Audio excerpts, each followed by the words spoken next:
Assalamualaikum warahmatullahi wabarakatuh. Halo, kembali lagi di channel aku. Di video kali ini aku akan membahas materi dan latihan soal tentang kelas ibu hamil. Karena kisi-kisi P3K bidan tahun ini ada yang keluar, salah satunya tentang kelas ibu hamil.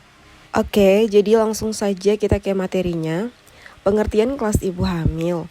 Kelas ibu hamil adalah sarana untuk belajar bersama atau belajar kelompok dalam bentuk tatap muka pada ibu hamil dengan usia kehamilan 4 minggu sampai dengan 36 minggu hingga menjelang persalinan dengan jumlah peserta maksimal 10 orang.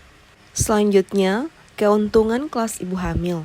Yang pertama, materi diberikan secara menyeluruh dan terencana sesuai dengan pedoman kelas ibu hamil. Yang kedua, penyampaian materi lebih komprehensif karena ada persiapan petugas sebelum penyajian materi. Yang ketiga, dapat mendatangkan tenaga ahli untuk memberikan penjelasan mengenai topik tertentu. Yang keempat, waktu pembahasan materi menjadi efektif karena pola penyajian materi terstruktur dengan baik. Yang kelima, ada interaksi antara petugas kesehatan dengan ibu hamil pada saat pembahasan materi dilaksanakan. Yang keenam, dilaksanakan secara berkala dan berkesinambungan. Yang ketujuh, dilakukan evaluasi terhadap petugas kesehatan dan ibu hamil dalam memberikan penyajian materi sehingga dapat meningkatkan kualitas sistem pembelajaran. Selanjutnya, tujuan kelas ibu hamil, yaitu ada tujuan umum dan tujuan khusus. Yang pertama, tujuan umum, meningkatkan pengetahuan, merubah sikap dan perilaku ibu agar memahami tentang kehamilan, perubahan tubuh, dan keluhan selama kehamilan, perawatan kehamilan, persalinan, perawatan nifas, KB pasca persalinan, perawatan bayi baru lahir, mitos, kepercayaan, adat istiadat setempat, penyakit menular, dan akte kelahiran. Yang kedua, tujuan khusus. Yang pertama, terjadinya interaksi dan berbagi pengalaman antar peserta ibu atau ibu hamil dengan ibu hamil dan antar ibu hamil dengan petugas kesehatan atau bidan.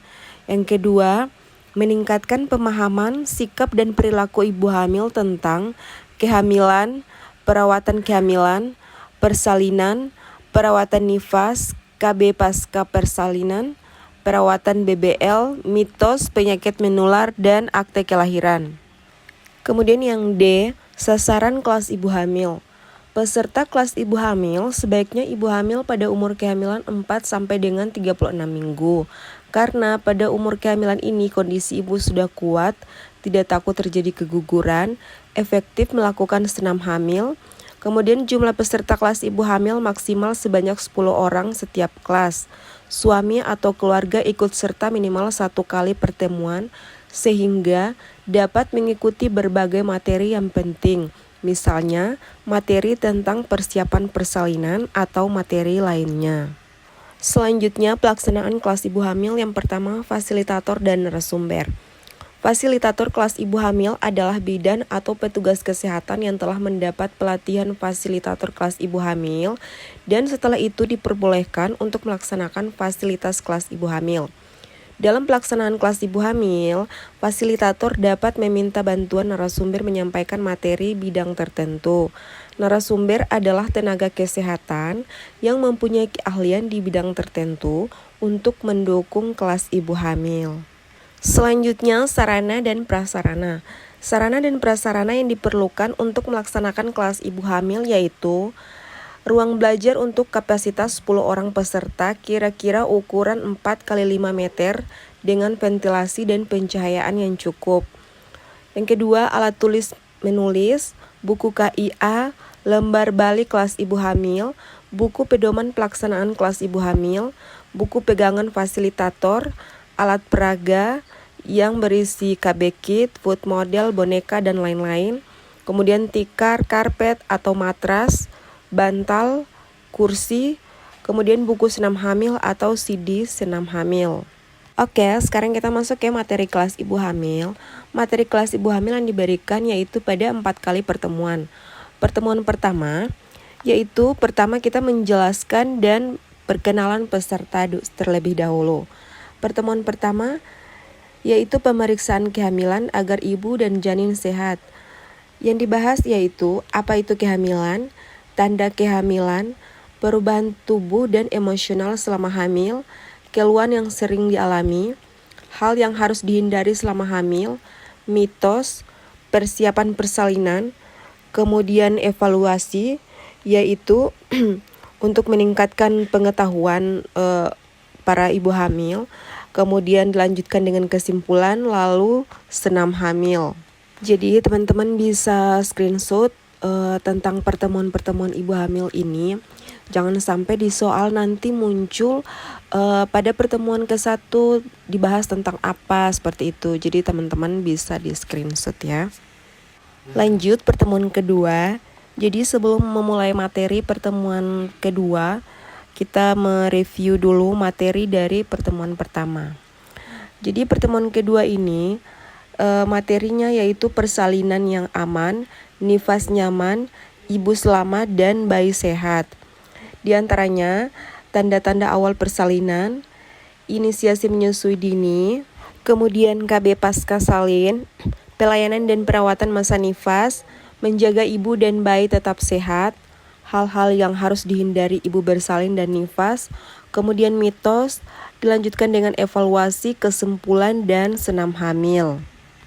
Oke, lanjut ke pertemuan ketiga. Seperti biasa, sebelum memulai materi pertemuan ketiga, kita mereview dulu materi pertemuan kedua. Selanjutnya baru kita lanjut ke pertemuan ketiga. Jadi pertemuan ketiga ini yang dibahas yaitu pencegahan penyakit, komplikasi kehamilan, persalinan, dan nifas agar ibu dan bayi sehat. Pertama yaitu gejala penyakit malaria, cara penularan malaria, cara pencegahan malaria, infeksi menular seksual, cara pencegahan HIV/AIDS pada ibu hamil. Kemudian selanjutnya, kekurangan energi kronik atau KEK, dan anemia. Kemudian tanda bahaya kehamilan, persalinan, dan nifas, dilanjutkan dengan evaluasi, kesimpulan, dan senam hamil. Dan pertemuan keempat atau pertemuan terakhir yaitu sebelum memulai materi, mereview lagi materi dari pertemuan ketiga.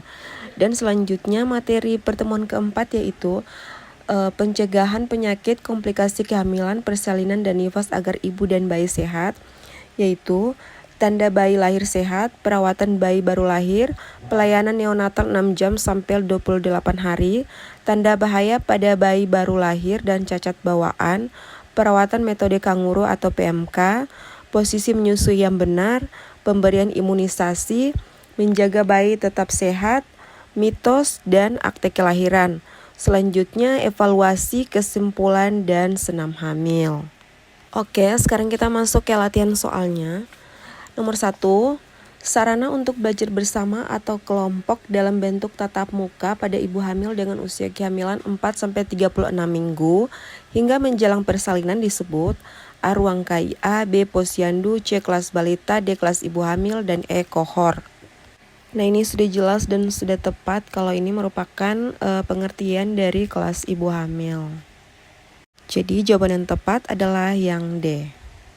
Lanjut soal nomor 2. Jumlah peserta kelas ibu hamil maksimal setiap kelas berapa orang? A. 10 orang, B. 15 orang, C. 20 orang, D. 8 orang, dan E. 12 orang. Maaf ya, ada salah penulisan, ini seharusnya E. Jadi jawaban yang tepat adalah yang A. 10 orang peserta kelas ibu hamil maksimal setiap kelas berisi 10 orang. Jawaban yang tepat adalah yang A. Soal nomor 3. Berapa kali pertemuan kelas ibu hamil? A. 1 kali, B. 2 kali, C. 3 kali, D. 4 kali, dan E. 5 kali. Jawaban yang tepat adalah yang D, yaitu 4 kali pertemuan kelas ibu hamil. Soal nomor 4. Pada pertemuan keberapa yang membahas materi mengenai pemeriksaan dan tanda kehamilan? A. 1, B. 2, C. 3, D. 4, dan E. 5. Nah ini yang tadi sudah aku bilang jangan lupa di screenshot karena nanti pada saat soalnya muncul ditanyakan pertemuan keberapakah yang membahas materi tentang kehamilan atau tentang komplikasi, tentang bayi baru lahir gitu ya. Jadi kalau yang membahas tentang pemeriksaan dan tanda kehamilan berarti itu sudah jelas pada pertemuan pertama. Jadi jawaban yang tepat adalah yang A. Lanjut soal nomor 5. Pada pertemuan keberapa membahas materi bayi baru lahir. Maaf ya, ini bayi baru lahir, mohon maaf sekali kalau ada salah-salah dalam penulisan ya, karena aku kurang teliti banget melihat gitu. Jadi yang pertama ke-1, ke-2, ke-3, yang D ke-4 dan E ke-5. Jadi jawaban yang tepat adalah yang ke-4, pertemuan ke-4, yaitu membahas tentang materi tentang bayi baru lahir. Jawaban yang tepat adalah yang D. Baik, terima kasih. Itu tadi materi dan latihan soal tentang kelas ibu hamil. Terima kasih juga buat teman-teman yang sudah nonton video aku sampai akhir. Mohon maaf bila ada salah-salah dalam penulisan, salah-salah kata, karena pada saat buat soal ini juga, pada saat ngetik juga sudah benar-benar ngantuk, jadi tidak perhatikan juga. Tapi mudah-mudahan teman-teman bisa paham ya. Semoga apa yang aku berikan bisa bermanfaat buat teman-teman, dan buat teman-teman yang lagi berjuang untuk tes P3K tahun ini, semoga lulus dan mempunyai hasil yang memuaskan. Oke, sampai di sini video aku. Jangan lupa untuk subscribe, like, komen, dan share biar aku makin semangat buat videonya. Oke, assalamualaikum warahmatullahi wabarakatuh. Bye bye.